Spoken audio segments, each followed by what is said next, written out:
Today I'm going to talk about the Groupraisal's innovative talent management system. So I'm going to cover the three major parts of the presentation, which are the problem space, the proposed solution, and the advantages of the proposed solution. I will not be going into the details of the rest of the points here, but I'll just go at a very high level as to what do these points contain. So let's get started with the problem space. So the problem space is regarding the current appraisal systems in the organizations. As you know that an appraisal system in current organizations costs almost one man day. The employee does his review, the manager does his review, then there are several organizations which has peer review systems.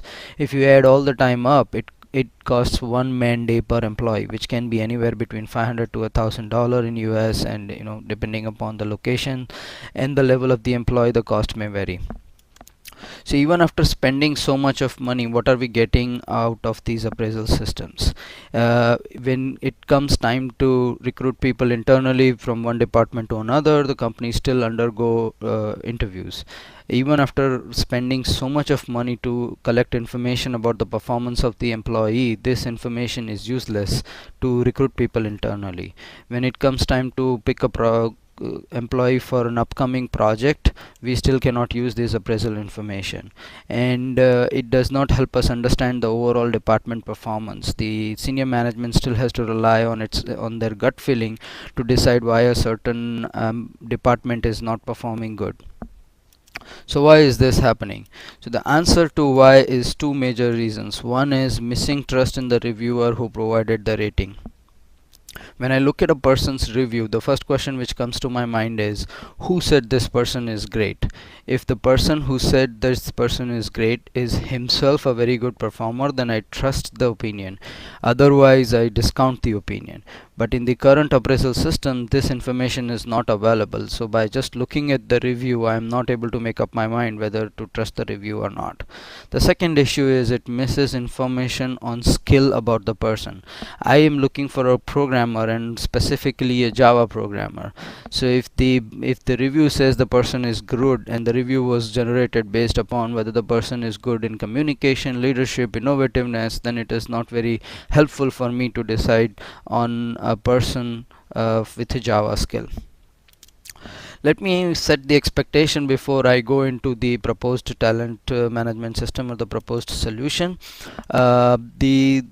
This problem is not a very easy problem to solve. So whatever we are proposing, or our solution, is not a panacea. It is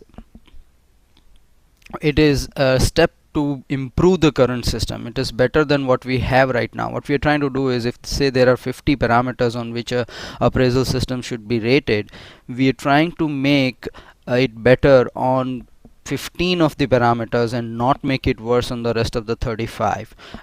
If we do not make it worse on others and improve it on some aspects, then we have achieved our task.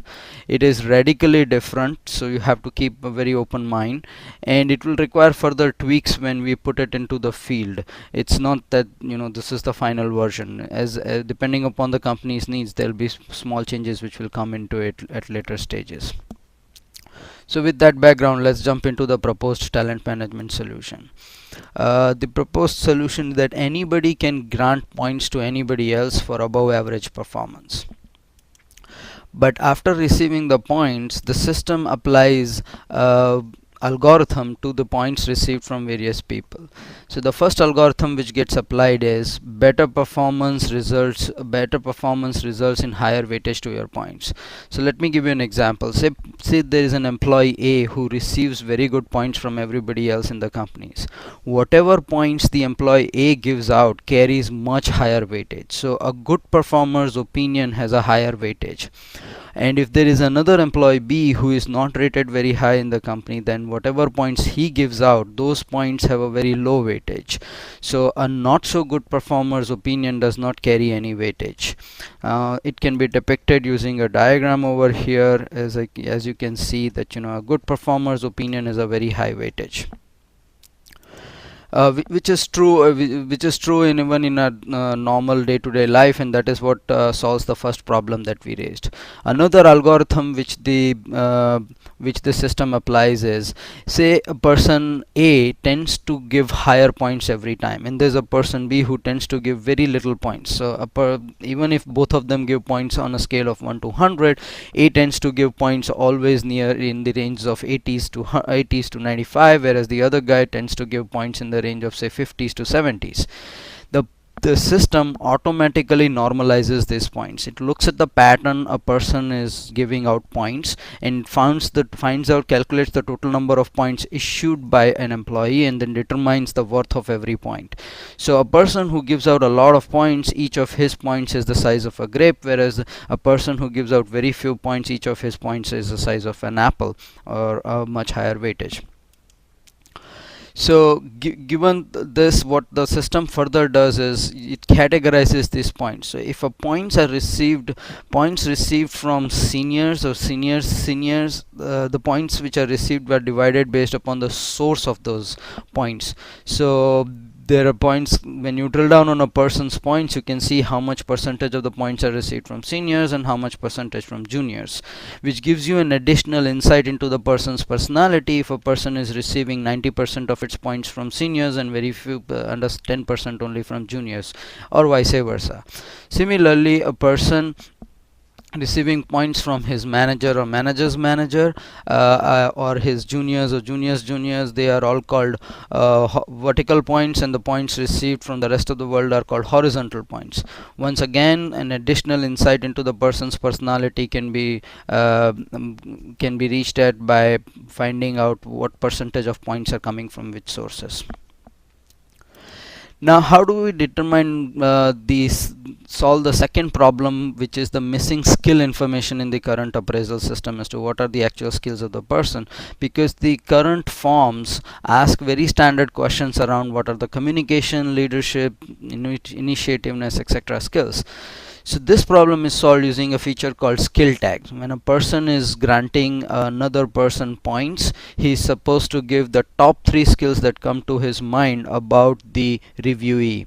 So something like this, and then the system uses that information to create a skill tag cloud. So as you can see, when you drill down on a person, you see a person's skill tag cloud. These are all the tags received by this person from all of his reviewers.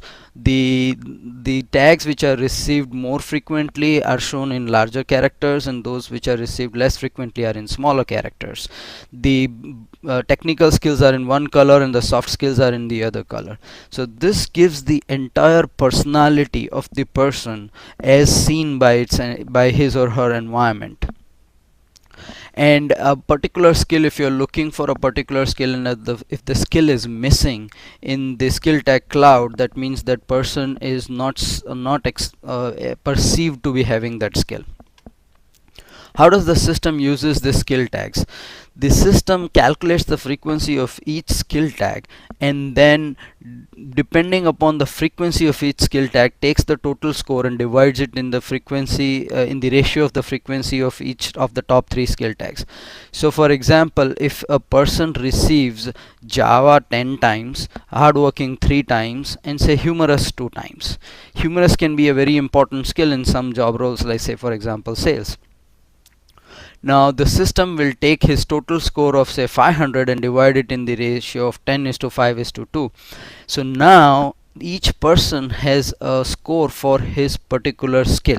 So I can go into the system and ask for Java and ask for the top 10 people in the company who has received higher scores for Java. So every person has a score for each skill, and this skill based score is apples to apples comparable. So you can take two people who have received Java tags and compare their Java scores, because they both have the same advantages or disadvantages as when it comes to their scores for Java.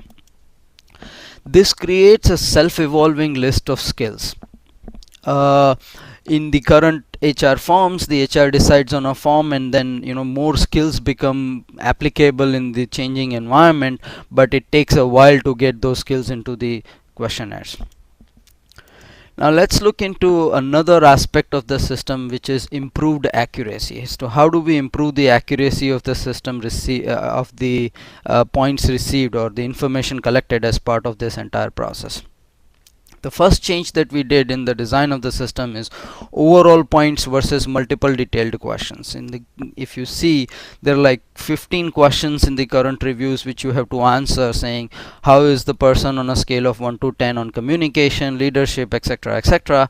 Whereas what we say is that grant the points at an overall level and then just grant the top 3 skills. How does it improve accuracy? Because this aligns the points, this aligns the review process to the way the human brain thinks. Let me give you an example. Say I ask you a question to rate a person X whom you know very well on an overall level on a scale of 1 to 10. A number will pop into your mind in less than half a second, in like 7, 8 or 9 something. But if I ask you the same, that to rate the same person on his communication scale, you will perhaps take 1 to 2 seconds to come up with an answer. If I ask you the exact same questions at the end of 6 months, the answer to the first question will be very close, whereas the answer to the second question may be very different from what you answered the first time. And the reason it is very different is because you made up the answer both the times. And why you had to make up that answer is because human brain does not think that way. When we look at a person's face, we do not think of that, okay, his eyes are black, his nose is wide, and that's why he is that person. No, we just look at the face and the brain makes a decision, this person is the person that we get in our head. So that's how the brain thinks. It thinks at an overall level. By asking detailed questions, we are spoiling the accuracy of the information collected as part of appraisal processes. Another property how the brain thinks is brain thinks in relative terms as against the absolute terms. There is nothing called best performer or a good performer. It is all relative to my perception. Who is the best performer I have seen till date, and what is the person whom I am looking at right now, how good he is as compared to the best I have seen till date. So let me give you an example once again to make it clear as to how the brain thinks. If I were to give you that the education budget of US is $5 billion and the military budget, you would perhaps not get a very good idea. But if I were to say the education budget is $5 billion and the military budget is $20 billion, all of a sudden the picture is much more clear because brain thinks in relative terms. So similarly here what we have done is we've changed the complete user experience to give you this relative point experience. And let me show you what the user experience is. The user experience in our review system is a user goes into the system and from a whole list of all the other reviews available picks out 10, 15, 20, how many ever people he has interacted with, to give them points, and so-called create his reviewee list. Then he goes to the next screen and sorts the entire list of reviewees in the order of their contribution to the organization or their performance. So the top guy at the top and second, third, fourth onwards. And then he just goes in and grants each one of them points on a scale of 1 to 100 maybe, or whatever scale you decide for your company. So the top guy gets 100, the second 90, 85, and so on and so forth. Now here, since he is able to visualize all of his review in one screen, the accuracy of information is extremely good. You are able to compare that this guy is better than this, hence this guy receives 80 and the other guy receives 70. And then he can still straight go in and give top 3, assign the skill tags of top 3 skills for each of the persons. So the entire reviewing process can be completed in just 10 or 15 minutes for how many number of reviews that you want to give, which improves, or which is the major cost saving in terms of time.